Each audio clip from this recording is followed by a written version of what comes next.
Hello, and welcome to this week's episode of Chasing the Whimsy. It is 8 a.m. Monday. The episode should have dropped by now. Oh, man. So, anybody who listens to the live stuff, I mentioned I might use the Mind Pockets for episode 46.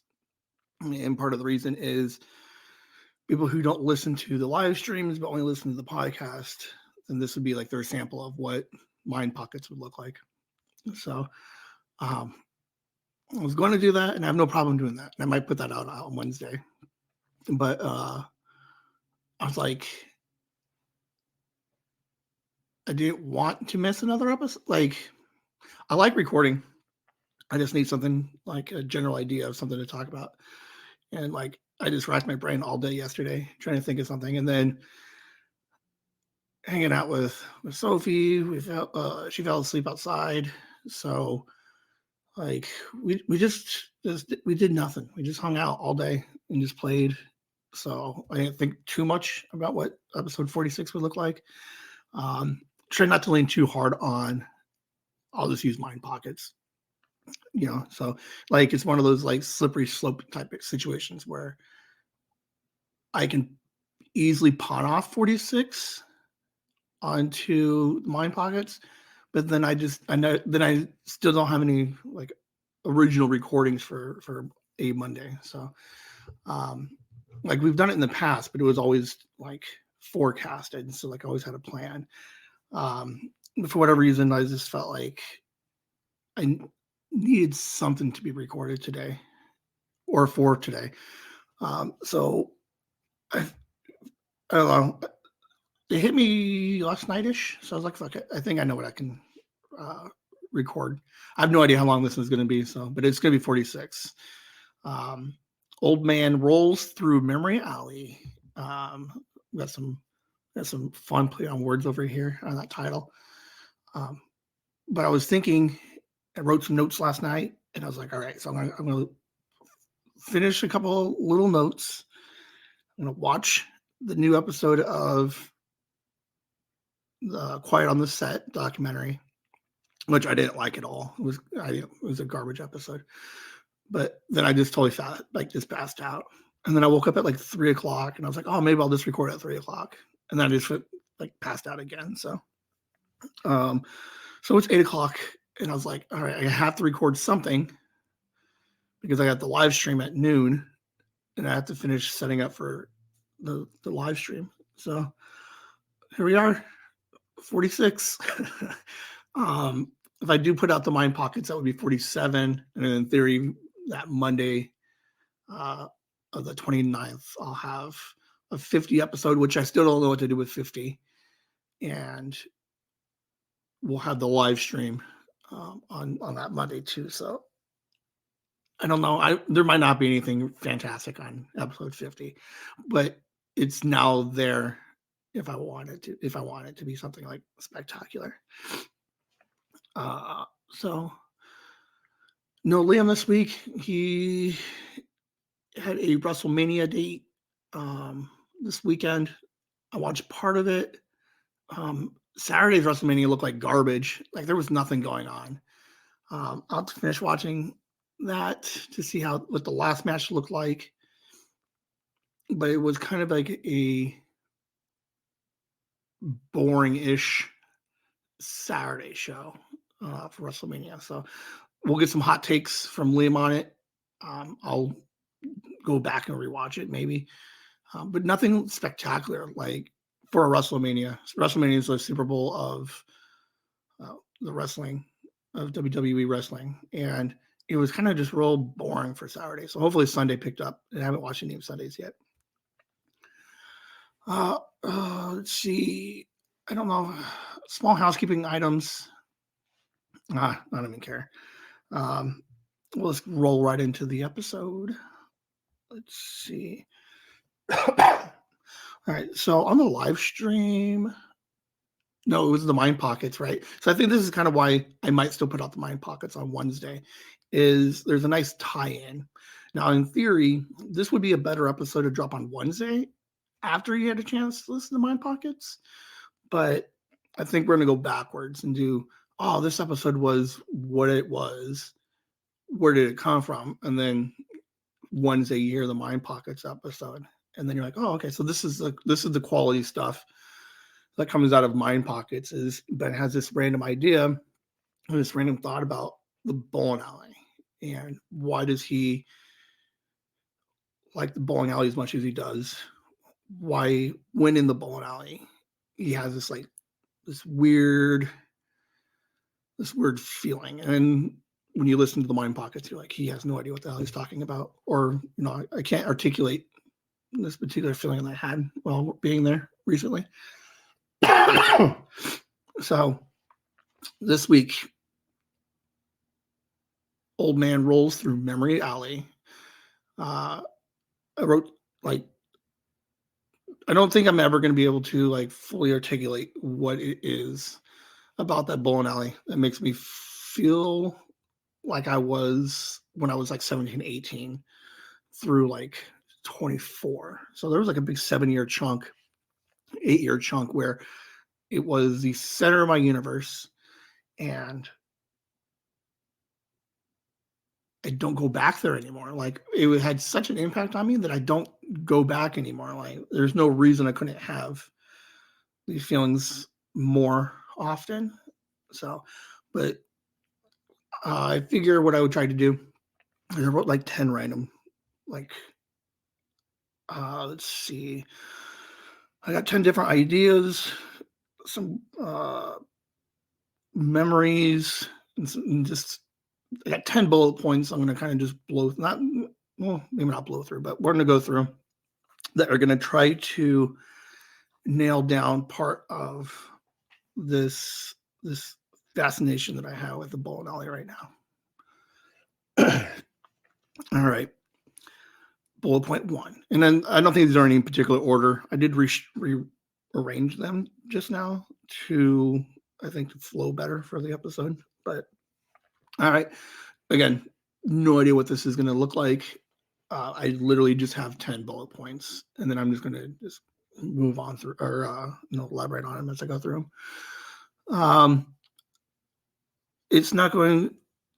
It might explain, but worst case, it's just a very small retrospective of part 1 of my journey through the bowling alley. All right. Number 1, I think it was the first place I started to really figure myself out, which is really weird because I was 16, 17. I started going there a little bit when I was, I would say 16, because I was still working at Carl's Jr.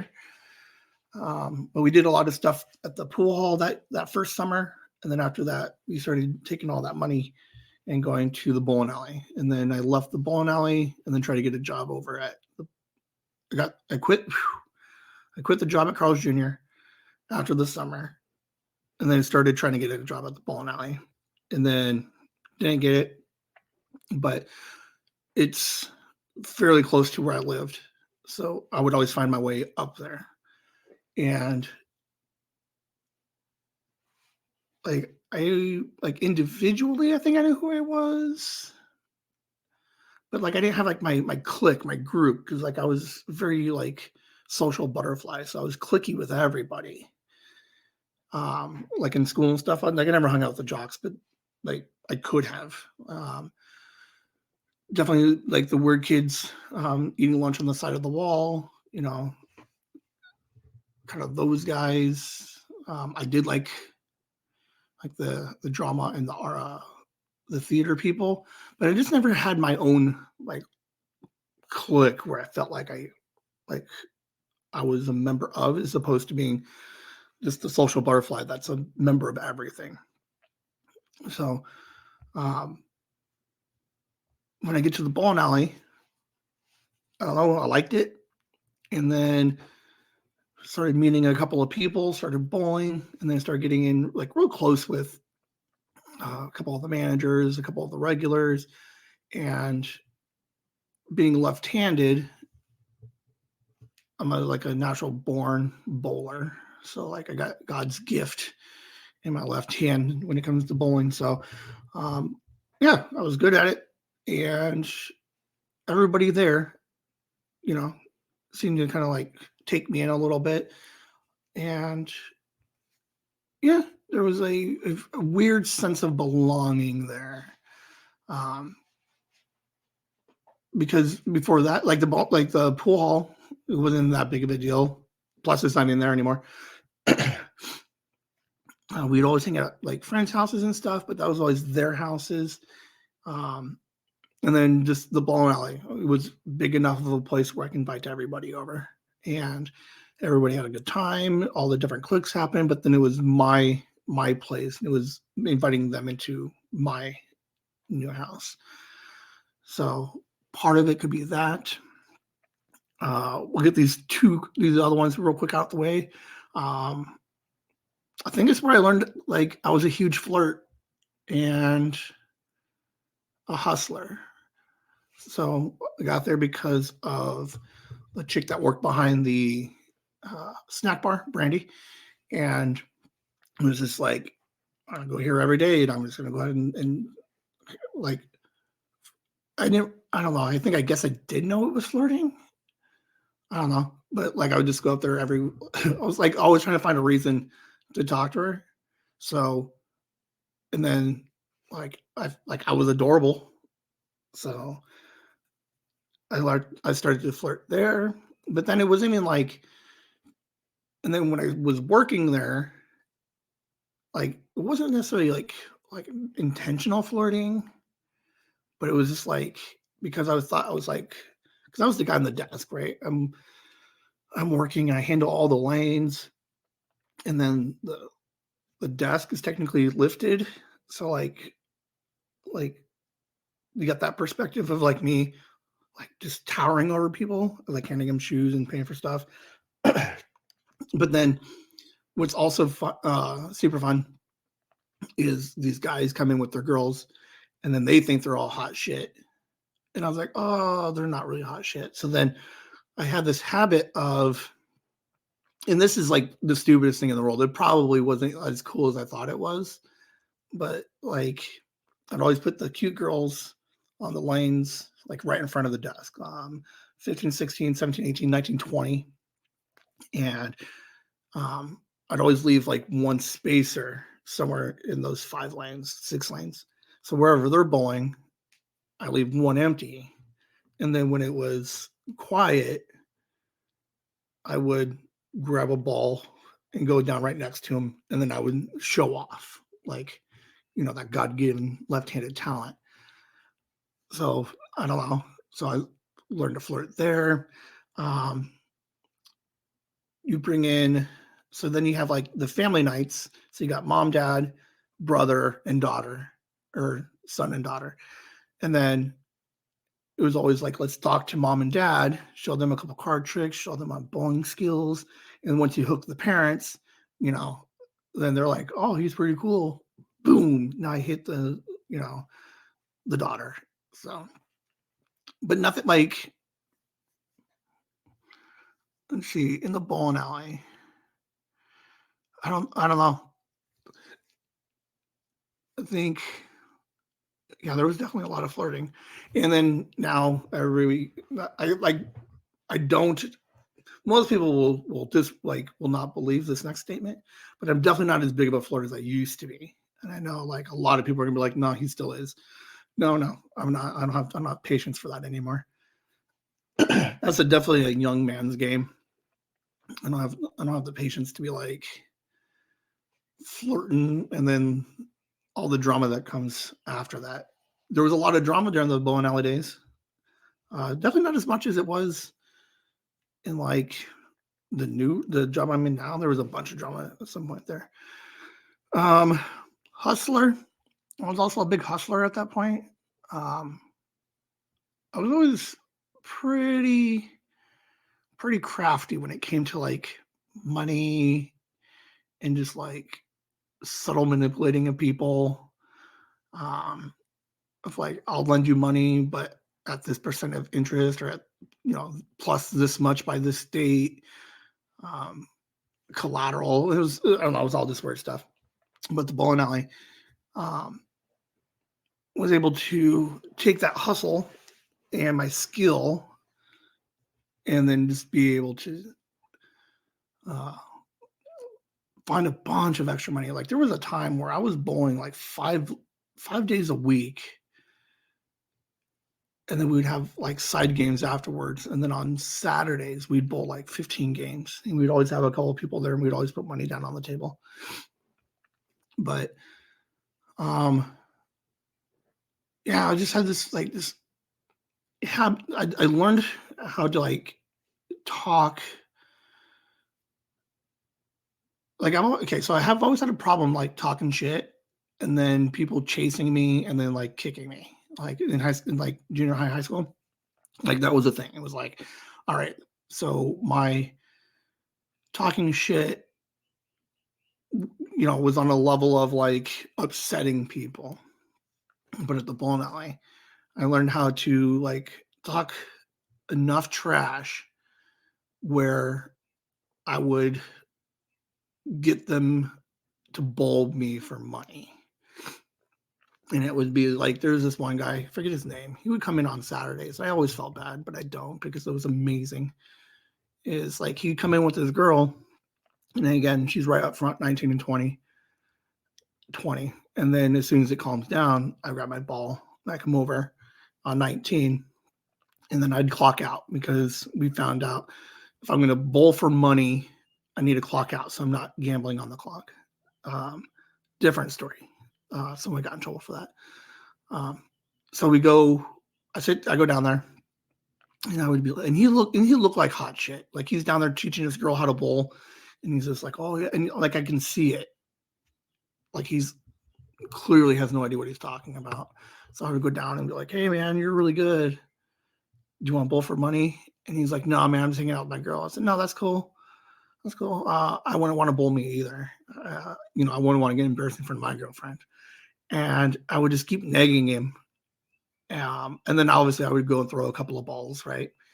And obviously not bowl well, just like look like I knew what I was doing. But I use a house ball, and the house ball would never hook like I wanted it to.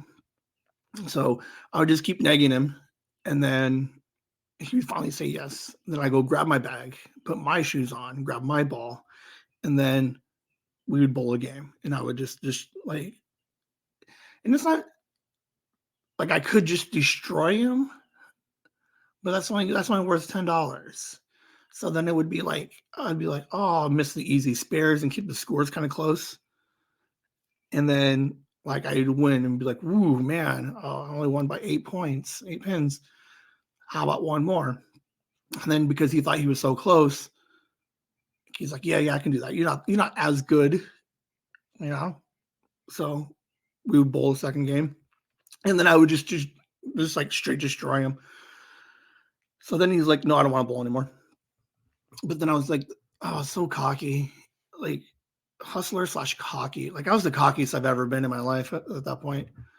But he would be no for the game 3, and I'd just be like, that's cool. And I'd pull him in kind of close and be like, I'm sorry. I'm like, yeah, because this is pretty embarrassing in front of your girl. I said, do me a favor though, real quick. Just tell me, like, just whisper to me, like, you don't want to play another game because I'm so much better than you. And then like nobody ever wants to admit that. So then I'd be like, no, come on. Just say it. I'm so much better than you. And it would like 50-50 would be like one more game. And then I would just destroy him again and then just walk away. And then I always have this like habit of like talking all this shit through 3 games. And then when I was done with them and they try to talk to me, right? Like they're going to try to talk like some trash back or excuses or whatever. I would just take the money and just walk away. Like I would never give them the satisfaction of like any kind of closure. It was just like I hooked him and I played him for 3 games. I basically humiliated him because that's how cocky I was. And then as I walk away, just never give him a chance to talk. So, yeah. So Ben was born then. we'll get into some other stories about how that gets reeled in because that cockiness led to one firing, two firings. Um, but yeah, like weird that I find a place that where I feel comfortable, and the first thing I do is like hit on everybody, and I just talk trash to everybody. But I did it. But what was weird is I did it in a way that people didn't take offense to it.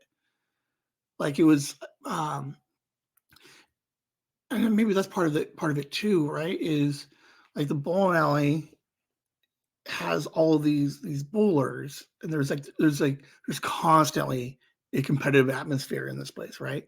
Because it's this team versus this team, and then you have all the individual side pots going from like one player to the next player, card games, and you got these like weird 50-50 drawings. So there's so much competition in this place that as long as I kept most of the trash talk to like just witty, no one really took offense to it, and it was just part of the game. Huh? Yes, I like that. Okay, but yes, when it's fun and competitive, you can trash talk. But when I start going other places, like other bowling alleys, and talking some shit, not so good. Uh, there's another part of me that feels like it's in the blood, right? Um, in the Ben family blood. The entire like dad side of the family. That's all like they do it all the time. They're all bowlers. And because like we only saw that side of the family in the summers. And then you know, didn't see dad as much. So like I never found bowling until I was like 16, 17. And then I got really good. So part of it maybe is just like over the years going, to Texas and hearing about all the bowling stories. And every once in a while they get everybody together and we go down and watch everybody bowl. And because I didn't know how to bowl back then when I was a kid, I would just sit and watch and we kind of just did our thing. But there's a familyness associated with the bowling now is that whole side of the family. They do it all the time and they talk so much trash, which is weird now that I'm putting it all together and talking about it out loud. So as a kid going there for just the summers and watching them bowl, and like that whole family, they just love just negging each other and just talking like a bunch of like trash and just having fun with it. Which wouldn't explain then why he was such a good hustler 15 years later. Huh. Hot take. That was a good one. So yeah, it's in my blood, right? Like we got generations of family who hang out in bowling alleys. So somewhere it got just ingrained in me that it's a good, fun, safe place, I guess. Keeping with the family idea theme would be for 2 years. I think it was 2 years. 05, 06. I ended up bowling with Dad and Uncle Eddie.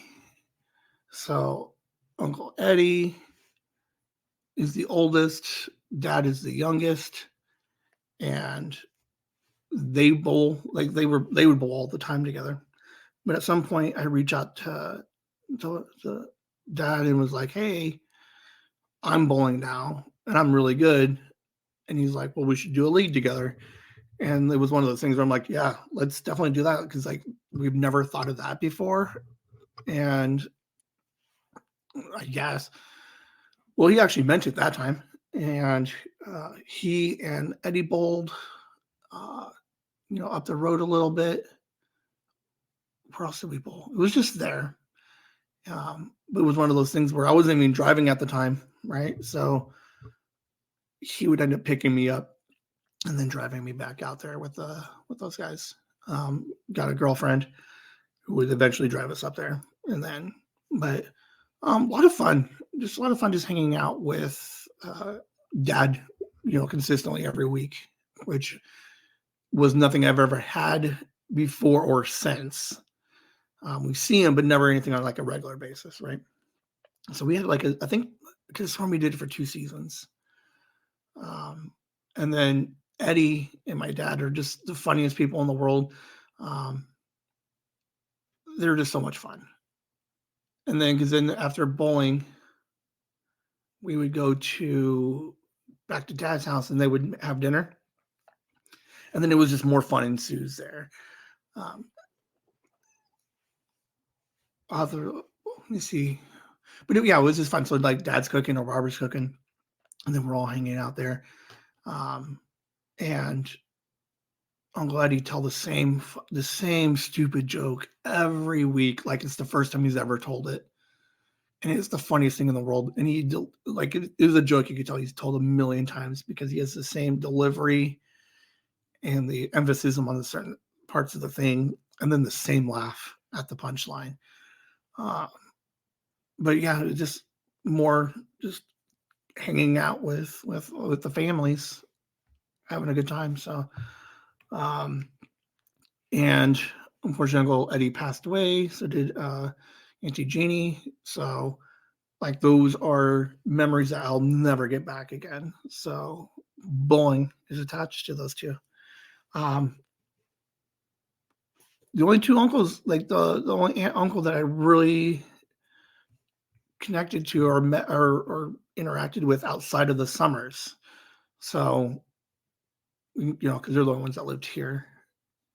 So, yeah, it was good times. A lot of good family stuff here with the bowling. But yeah, we had such a good time. And oh man, it's just so funny because we're like the three of us were never great. Like we were never good, but we always talk a lot of crap. And then when we mess up, walk back like holding our arm or like limping, like we pulled something, and then we just give each other a bunch of crap, when they get back to the table.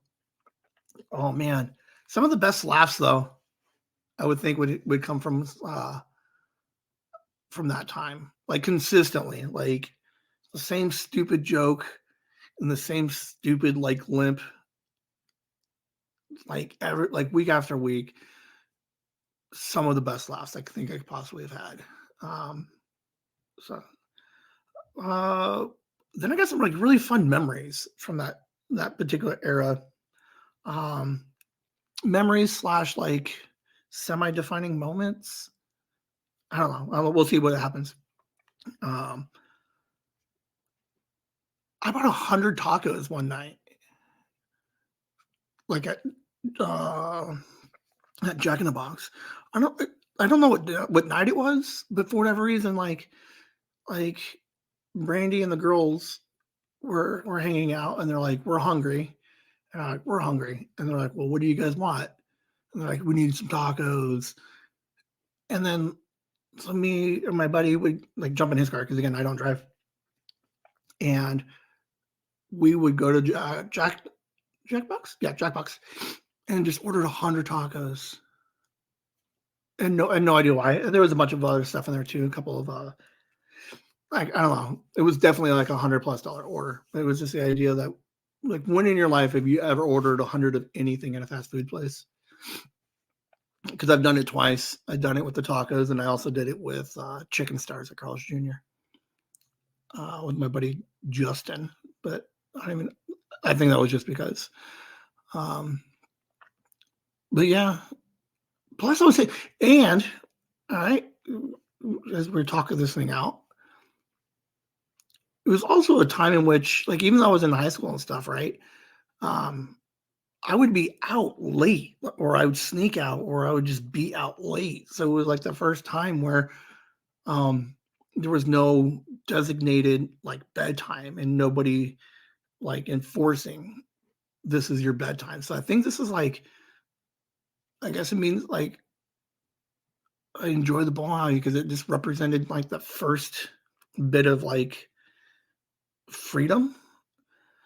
because like, how does one get like 100 tacos at midnight, hang out, and then drive around to the next place? Uh, yeah. Uh, had my first cigarette working at the bowling alley. That was dumb, and it was, and I think that was the dumbest conversation I've ever had. Like my friend, I think his name was Sean, was like, "You," he's like, "You smoke them." I'm like, "No, you smoke them." I'm like, it was this like, it had to have been out of like an 80s movie with a bunch of like 9, 10-year-olds where they're like, "No, you try it. No, you try it." Uh, and then we eventually tried it. And then anybody who's ever smoked when young, it's like, oh, it's all fun and games. And then you're like, oh, I'm going to smoke more. And then you smoke like a pack, like your first couple of times, like within the first couple of times, you end up smoking like way more than you should, and you just throw up all over yourself. So yeah, we had some of those. Uh, but I don't know, it stayed. So I vape now. So um, yeah, I don't know if that's good or bad, but it was technically a memory from the bowling alley. Um, so I think so. I did meet. So Brandy was there, and then we met another ex there years late, like a couple years later, like right after I bought the house, and met her. And then she was the first person I ever moved into my house. Okay, technically, the first girl had moved into the house because I had my friend. No, because Billy moved in first, and he was a huge wreck. And then he moved out. Then I was by myself. And then I hung out with the boys, and the boys hung out with me. And they quasi lived here. And then I meet the bowling alley ex. And then she moved in for a few years, and then she's out. And then I've never had anybody live with me since. So, um, don't know, because I stopped working at the bowling alley when she moved out. So if I was still at the bowling alley, would I have moved somebody else in? Like, I don't know. Um, we'll have to deep dive on that one later. That one I didn't put that much thought into. It was just technically, yeah, someone moved in while that time. What else? It was something I was really good at. Buying pockets. I mentioned how good I was at bowling, like bowling. But I don't know if I dipped into the work wise. I was really good working in a bowling alley. Like I really enjoyed. If I had to equate it to anything, it would be like a bartender, right? You know how like bartenders have that like I'm sure they enjoy their job, right? Just being around people, helping them with like the simplest of things, like a drink or whatever. Me turning the lane on, getting them shoes. Um, but just the people, right? Like I found that I can work a crowd, or big and small, pretty well, and just real comfortable with it. Um, I yeah, don't know, just a lot of I would like so we would have like Shannon and Brian were the managers, and when I was there, like even though I was just like a teenager or just in right out of high school, like for whatever reason I had this weird work ethic, quasi work ethic, because I still gambled on the clock and hustled where I could, but I was really good at like maintaining like order in the bowling alley, because like one example was Brian, like on the weekends when you have the extreme bowling, you take reservations and you write their names down. And then as you get closer to 10 o'clock, you start filling in names associated with each of the lanes. So you're pre-assigning lanes. So when people come in and they're like, I'm checking in for reservation, already know where they're going. But for whatever reason, like I can look, like I got all beautiful mind, Rain Man, looking at this stuff, where I would see the names, I would like be able to put them and arrange all of the reservations in a way that basically left 19 and 20 open. So 19 and 20 was uh, like where we put all the pretty girls, or we put all my friends on, just right in front of the desk.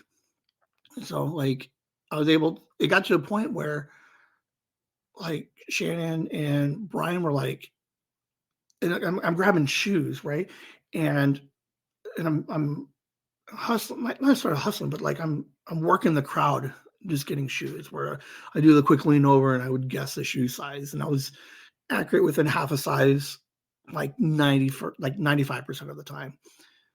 So now I'm hanging out. I'm like, oh, shoes, like 7.5s, 9s, and they're like, oh, how'd you know? I'm like, God, just amazing. And I already got the shoes, and I do the little flip around with the shoe, like I do. Somehow, just handing you a shoe, there was a flourish they would give it to you with.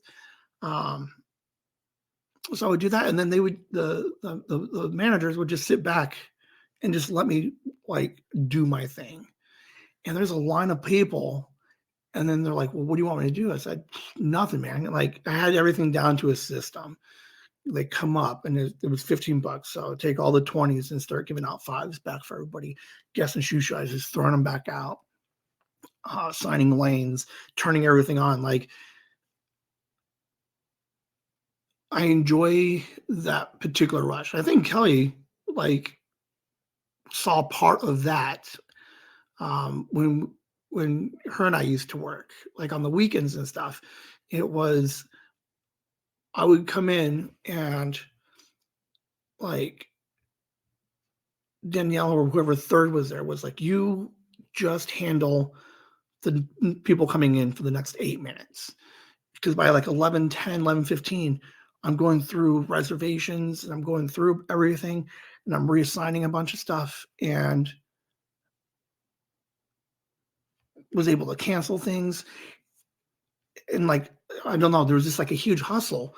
It's like so much to the point where they're like, are you guys full? And it's like, yes. But then you do that hustle thing where you're like, come back in 15 minutes. I think I can find you something.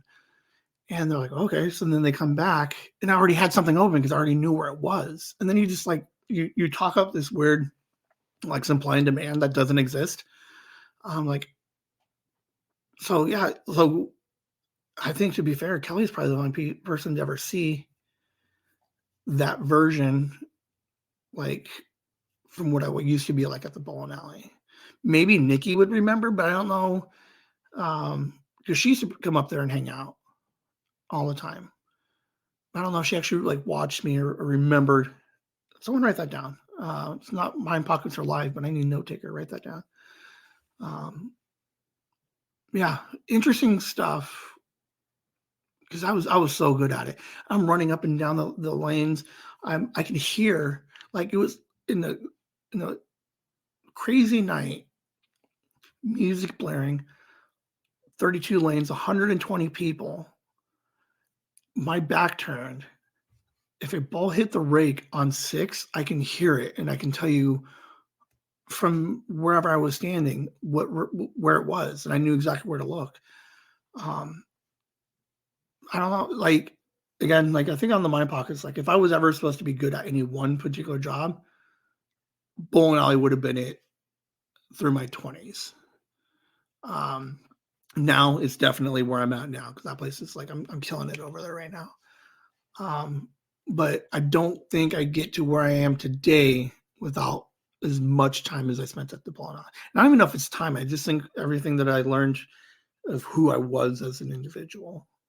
Um, and then I think a lot of the stuff where I'm today, a lot of residuals have to be because of the bowling alley. Uh, Lastly, I think location. It's part of my old stomping grounds. So where I'm recording right now, I am technically an 11-minute walk to the bowling alley. For the last 30 years, I've been within half a mile of this place, of this bowling alley. I never realized it there for the first like 15 years. Nope, I like the first like 10 years, 5 years. We'll call it 5 years. because we moved on this side of town. We knew it was like, I knew it was there, but I didn't care about it.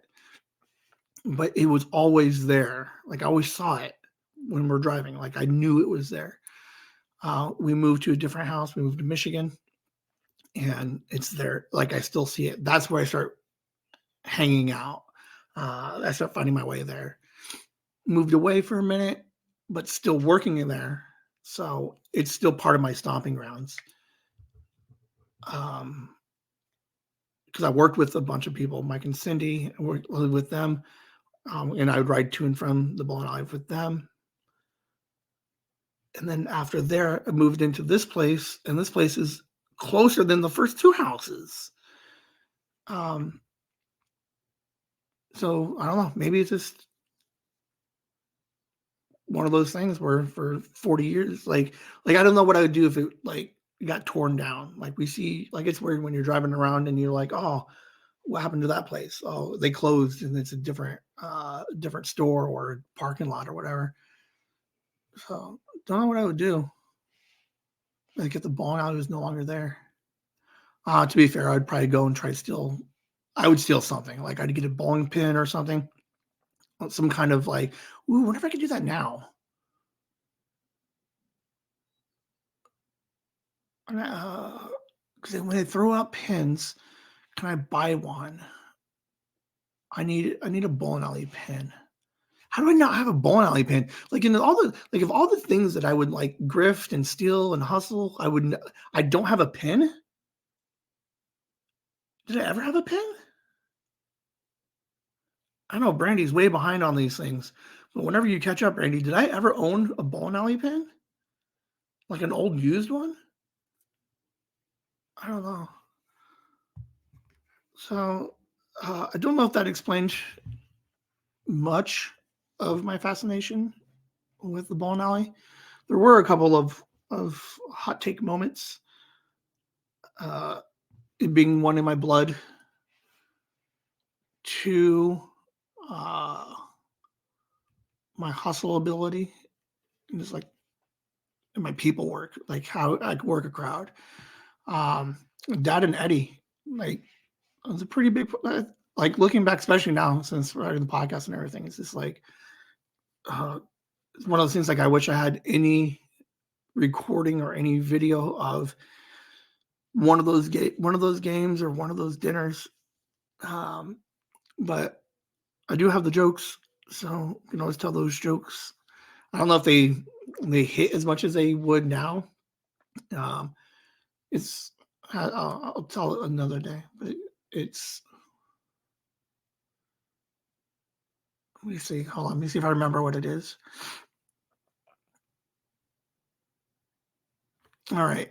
Oh man, it's not gonna be as good. I should have rehearsed this. So Dad and Eddie and that whole side of the family, they spent years, the first couple of years in the Philippines. So they were poor little kids. So they're running around the island of the Philippines, and they see like a priest, like a missionary, and like, hey, little boy, come here. And they're like, yes. And they're like, how come you're not wearing pants? Oh, like we're poor. My mom can't afford pants. So the missionary's like, here, and gives them like some money. I was like, go back to your mom and tell her to buy you some pants. So Eddie does. Gives grandma money, and he gets pants. Another little brother runs down. Next day, another little brother, like my dad, runs by. Same missionary's like, hey, little boy, how come you're not wearing pants? And he's like, you can't afford pants. So the missionary gives them some money and says, go tell your mom to buy you some pants. So Dad goes home, gives the money to mom, and is like, hey, the missionary said, here's some money and go buy me some pants. And grandma is like, grandma, right? Is like, ooh, like twice now she's gotten some money. So she takes off her pants, runs down the street looking for the missionary. The missionary's like, how come you're not wearing any pants? Or He's like, how come you're not wearing any pants? And then he gives her like like more money, extra money. And it was like, here you go, ma'am. Like, here you can buy some new pants and a haircut. Boom, credits. And he would laugh for days. All right, Whimsy.